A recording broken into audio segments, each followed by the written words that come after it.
From the Stanley Cup craze to Sephora tweens to iPad kids. Hearing about all of this really kind of breaks my heart. My boyfriend's little sister, she's only 11, so right in that age range of kids who are getting influenced by all this stuff. And when you personally know a child this age, this whole thing hits different. It's insane to me to see kids today who have barely hit double digits and their toys today are overpriced trendy tumblers and their hobbies are skincare routines. I'm sure you've heard about this because everyone's been covering it, but apparently American tweens, 10, 11, 12-year-olds, are invading stores like Sephora and testing, sometimes even buying, various skincare products. We're talking creams, moisturizers, serums, and we're talking not just your average, chapsticks and Nivea creams. No, we're talking expensive brands. Brands that are definitely not targeted at or intended for children to use. Two of the most popular ones that I've heard of are Drunk Elephant and Sol de Janeiro. I haven't seen these brands here in Europe yet, but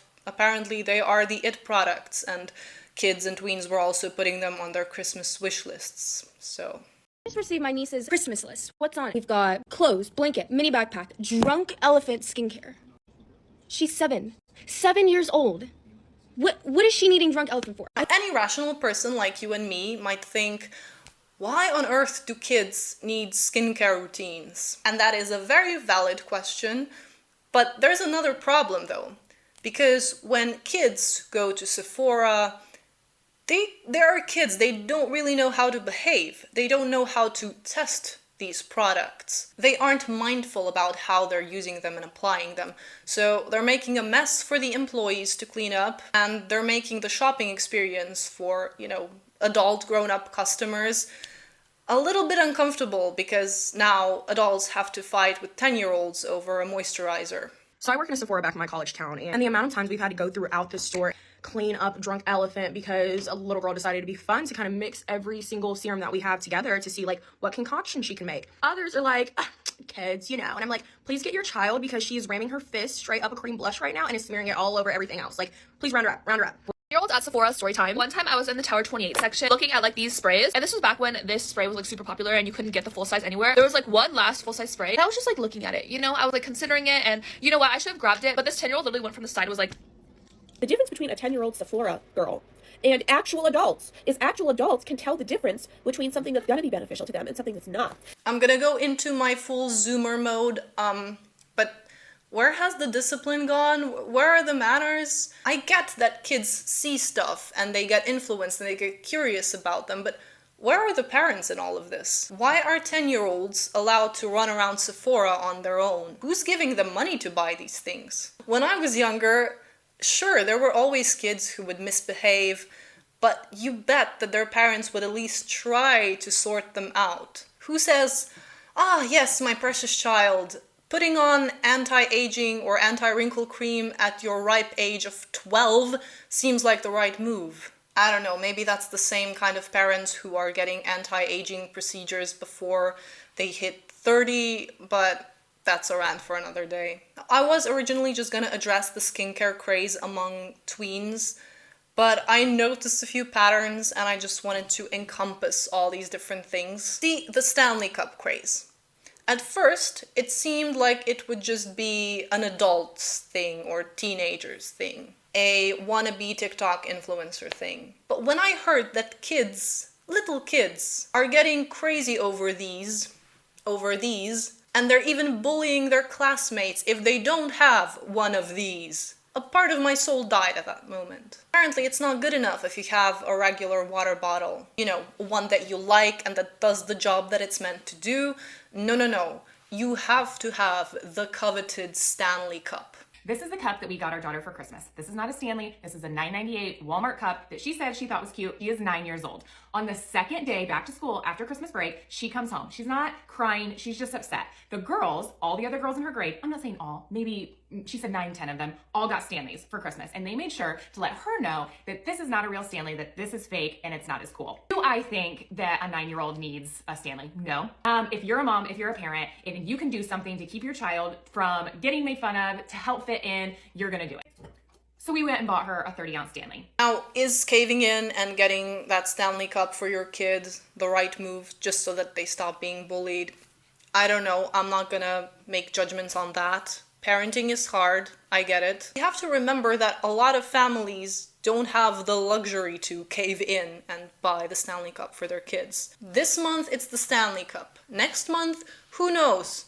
Are you gonna keep on spending the money? Stanley Cups, they sell for upwards of $35. That's a luxury item. That's a luxury tumbler for a kid. And at the end of the day, there is nothing wrong with liking them and enjoying them. But to have little kids putting so much weight on a status symbol and bullying kids who don't have that status symbol, that's just mad. The skincare craze and the Stanley Cup craze, we can at least partially blame it on advertising. That's pretty obvious, I think. Kids go on Instagram, on TikTok, wherever, and look at these influencers with their skincare routines and their popular items. And they want to emulate that. That's kind of natural, that's what kids do. But who is enabling this? Who's buying the Stanley Cup? Who's buying the skincare products? Who's giving the kid an iPad in the first place where they can be influenced by these trends? Who's allowing tweens to post their skincare routines like that's a normal thing to do? Again, I get it, it's hard to say no to your child, especially if they're getting bullied for not having something that everyone else has or for not partaking in something that everyone is partaking in. But I'm pretty sure there are such things as healthy boundaries that are beneficial for the kid too. What if your 10-year-old wants to eat ice cream for dinner and stay up until 1 a.m.? Would you not set a boundary there? And another thing is, with these skincare products and Stanley Cups, and probably a bunch of other similar things, it didn't start like this. Mommy, I want this skincare product. All my friends have it. It started with, Mommy, can I have this skincare product? Because this adult woman or man is using it in their TikTok or Instagram video. And that's where the line should have been drawn already. That's when it was the time to say, no, you don't need an anti-aging cream and various skincare products. You're 10. No, you don't need that overpriced trendy tumbler that's half your size and weight. You're 10. You don't need to do everything that the big kids are doing. You're a child. Go be a child and enjoy your childhood. Your time will come soon enough. Could it be that the reason for all this is the fact that a lot of Gen Alpha are being raised by the iPad? Is this why we're seeing Stanley Cup obsessed kids and Sephora tweens? Some children today are given iPads before they even turn 1. And the second they have that thing in their hands, they start consuming content, advertisements, things that they don't even know they're being influenced by.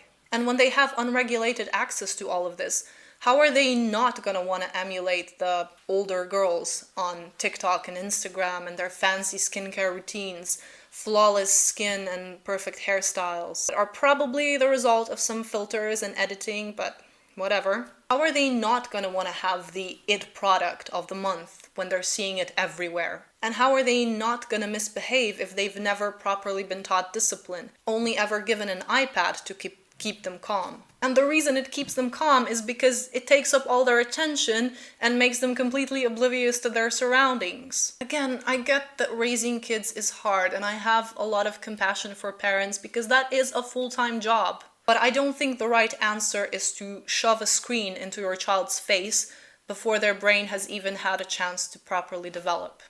I'm not gonna lie, it feels like 2024 started with a whole lot of idiocracy thrown our way, at least on my social media feed. I have to consciously remind myself that social media isn't real life, that it's not as bad. But then you start thinking about it and you realize that, well, social media does reflect and bleed into real life, and things are kind of getting worse, maybe. But that's exactly why I'm so adamant about speaking out against things like this. Say no to stupid things that are making our society a worse place. And I encourage you all to speak out against nonsense too. Let me know all your thoughts in the comments below. Subscribe if you feel like it. Thank you very much for watching, and I'll be seeing you soon in another video.